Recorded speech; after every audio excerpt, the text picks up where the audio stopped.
मुंह में ही होगी। ऐसे ही ये पूरी मतलब पूरे शरीर में वो जानना रूप से है, ठीक है, पर उसको हम जानते कैसे हैं? हृदय में शांत रूप से। कीड़ी जहाँ मर्जी चल जाती है, हमें पता चल जाता है ना, इधर उधर फुरना हो रहा है, मतलब व्यापक है वो, पूरे हमारे शरीर के अंदर व्यापक है, पर हृदय में शांति आती है, फिर हम जान जाते हैं उसको। हे राम, जैसे गुलाब की सुगंध संपूर्ण वृक्ष में व्यापक है परंतु फूल ही में भासित होती है, वैसे ही चैतन्य सत्ता सब शरीर में व्यापक है परंतु हृदय में ही ये भासित होती है। जो त्रिकोण रूप निर्मल चक्र है वही अहम ब्रह्म का उत्थान होता है। वहाँ से वृत्ति फैलकर 5 इंद्रियों के छिद्र से निकलकर विषय को ग्रहण करती है। अब देखो कहाँ कह रही हैं, जहाँ त्रिकोण रूप निर्मल चक्र है वही अहम ब्रह्म का उत्थान, वही अहम ब्रह्म का उत्थान होता है। अब ये त्रिकोण रूप निर्मल चक्र कहाँ पर है? अपने 7 केंद्र है ना अंदर। अब देखो हृदय से हमारा चलता है, हमें पता चलता है, नाभि से हमारी ऊर्जा उठनी शुरू होती है। अब उठते उठते हमारे यहाँ मध्य चक्र में आ जाती है, फिर मध्य चक्र में पहुंच गई ना, उसके बाद थोड़ा हमारा पुरुषार्थ है, फिर ब्रह्मरंध्र चक्र में पहुंच सकती है। ये पुरुषार्थ करें ना हम अगर, तो हमारा होता है, ये पुरुषार्थ हो सकता है हमसे। तो ऊपर जब यहाँ ब्रह्मरंध्र तक पहुंच जाती है ना हमारी ऊर्जा, तो वो ऊपर ऊपर रहता है, फिर वो नीचे नहीं गिरता। जैसे हम कितनी बार हम कह चुके हैं, पृथ्वी की गुरुत्वाकर्षण शक्ति से जो चीज़ ऊपर निकल जाती है नीचे नहीं आती ना, ऊपर ऊपर रहती है वो। ऐसी यहाँ से जिसकी यहाँ पहुँच गई ऊर्जा, यहाँ से यहाँ तक का सफ़र बहुत कम है, बहुत कम है, वो हमें करना चाहिए। हाथी तो लंघ गया, बाकी क्या रहेगी? पछ रहेगी ना। लंघ को छोड़ क्यों दियो? इतना बड़ा हाथी मोटा ताजा लंघा देता, बाकी छोटी जी रहेगी पछ, वो भी निकल जाएगी फिर अगर पुरुषार्थ ना छोड़े हम अपना तो।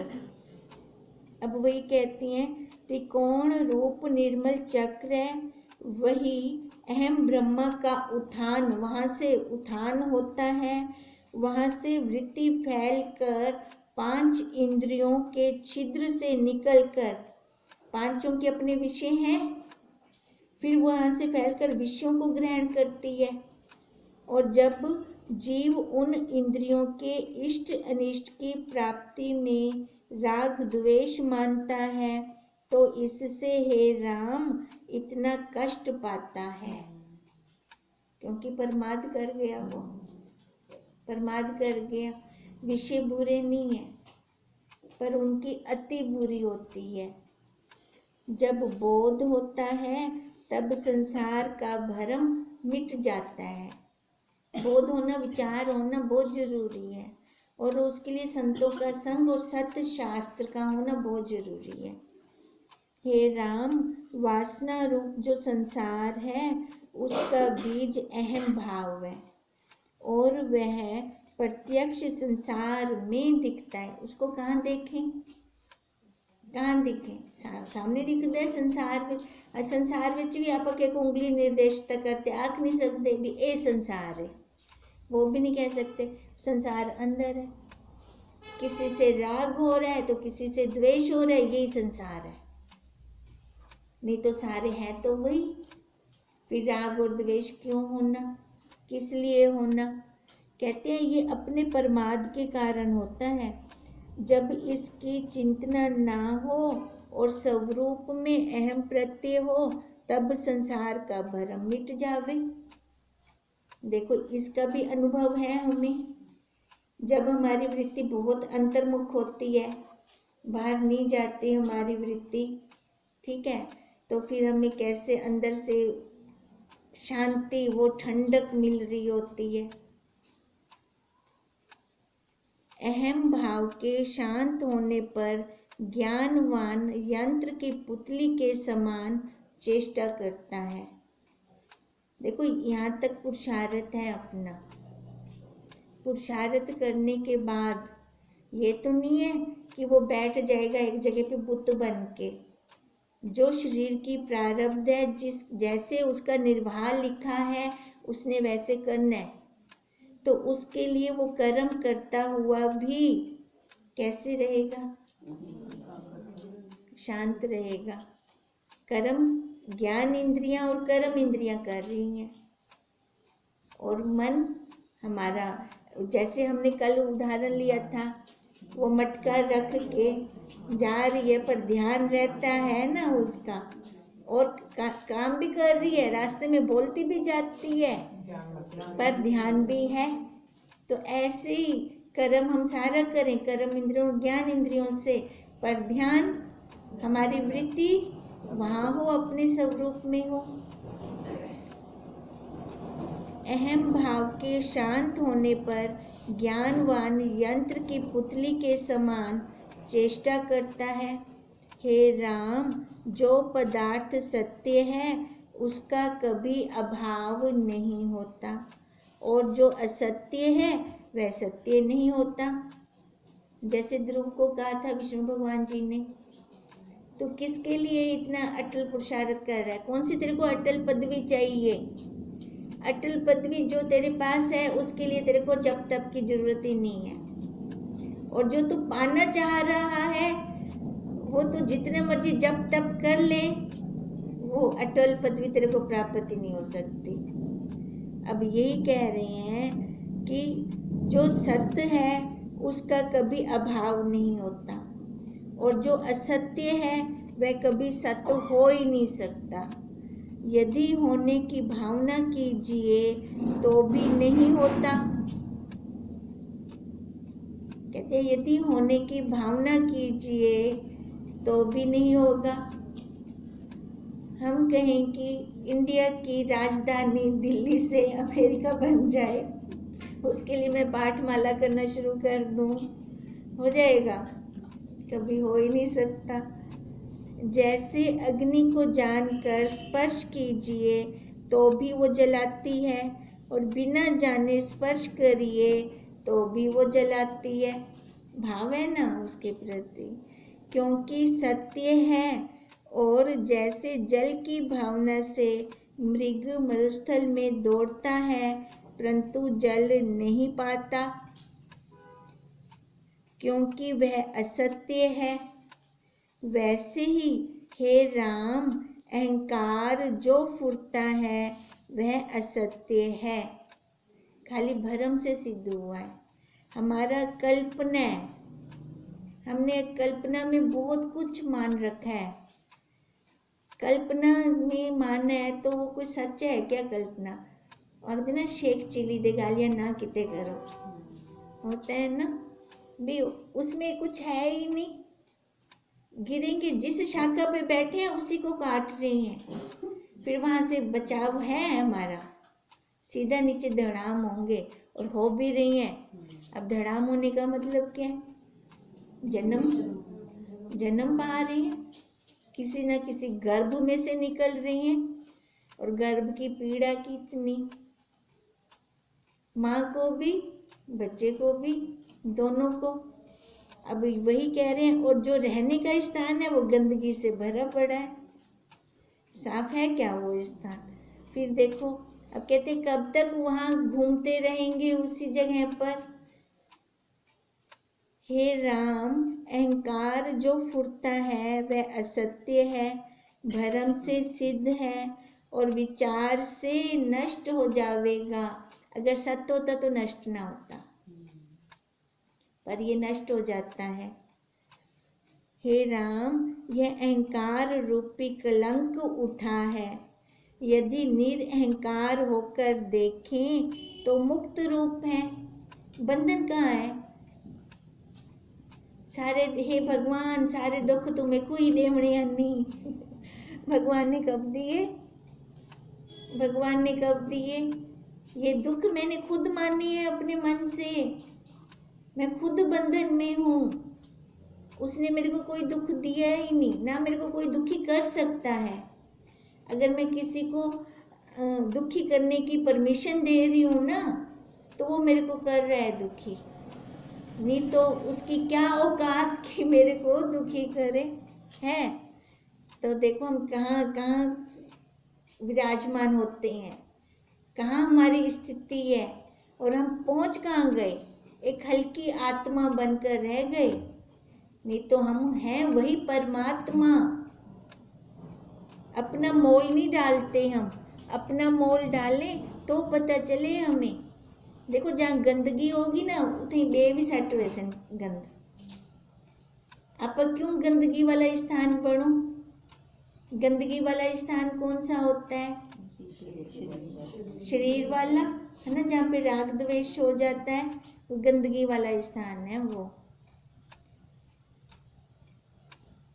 अहंकार संयुक्त है तो बंधन है, इससे निरअहकार होकर परम निर्वाण पद को प्राप्त होवें, यही हमारा सिद्धांत है और परम भूमिका भी यही है। जैसे पूर्णमासी का चंद्रमा शोभा पाता है, वैसे ही तुम ब्रह्मी लक्ष्मी से शोभा पाओगे।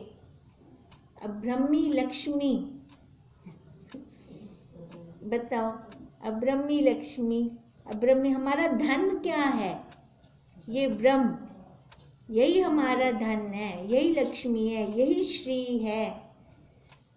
हे राम, ज्ञानवान का चित्त सत्य पद को प्राप्त होता है, इससे अहंकार नहीं रहता और उसके चित्त की चेष्टा फलदायक नहीं होती।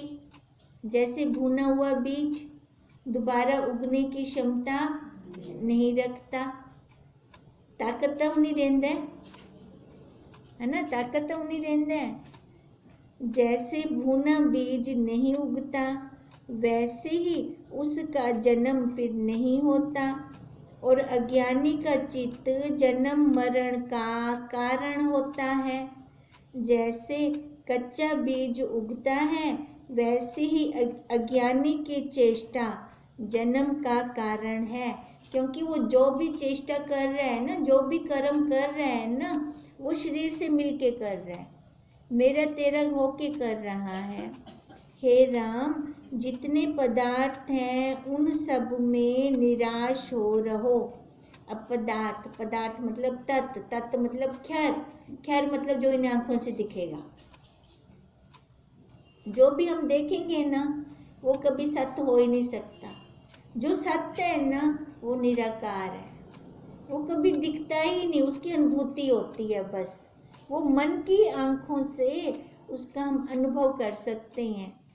इसलिए कह रही हैं, हे राम, जितने पदार्थ हैं उन सब से निराश हो रहो, जिससे हृदय में किसी की अभिलाषा ही ना उठे।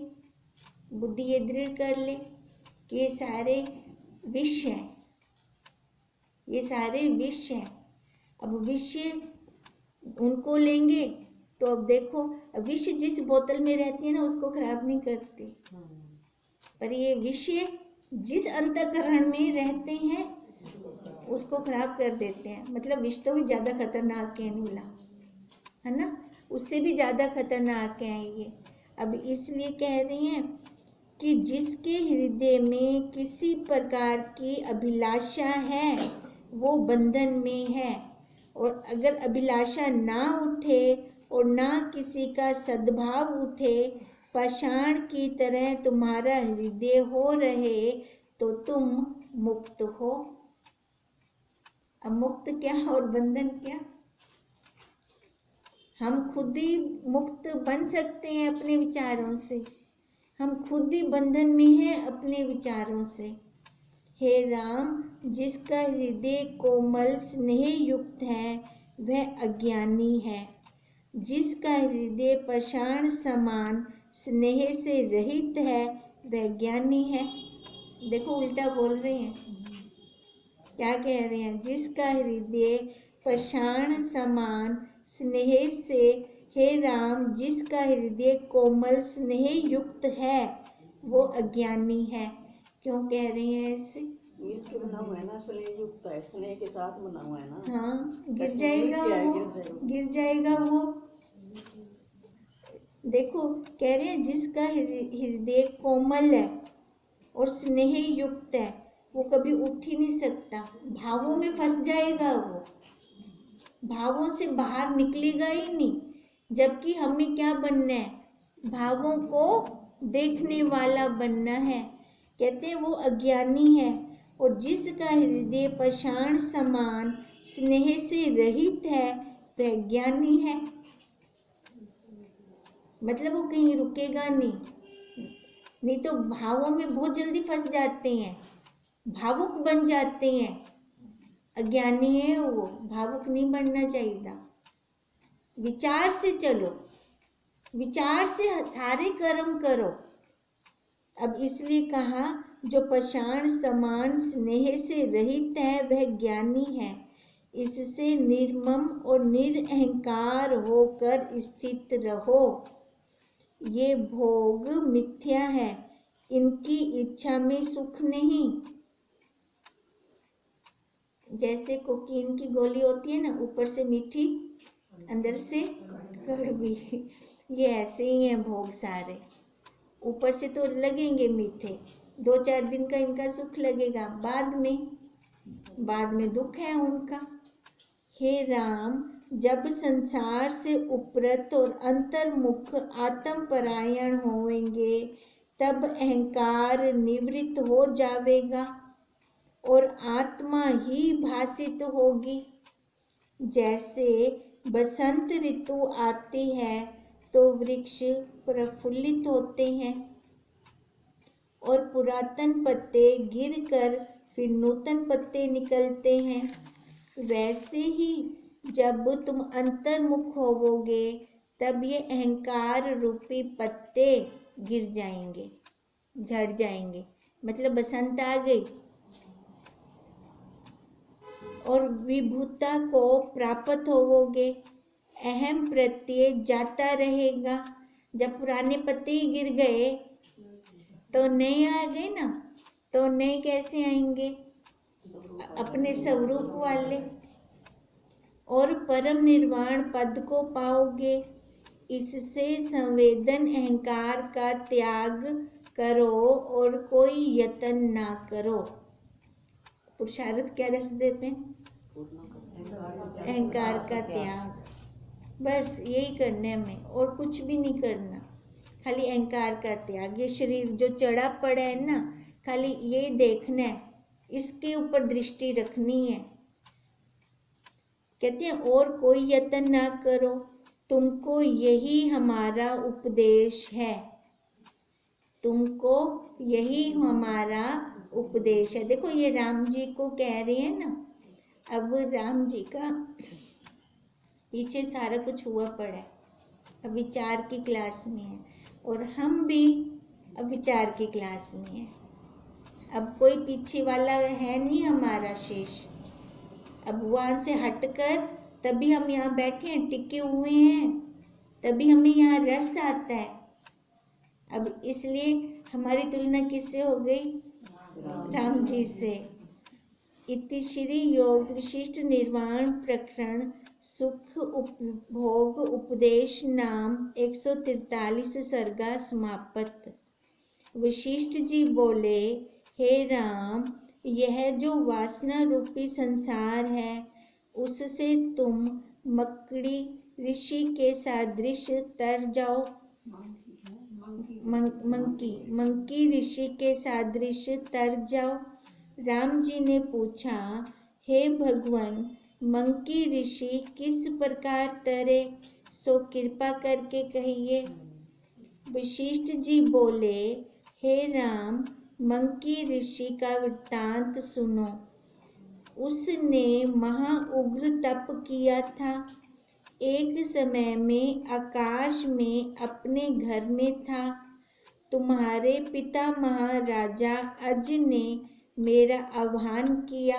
अब मंकी ऋषि का संवाद सुना रहे हैं वशिष्ठ जी राम जी को भी जैसे उन्होंने किया था वैसे तुम भी करके बाहर निकलो इस संसार से।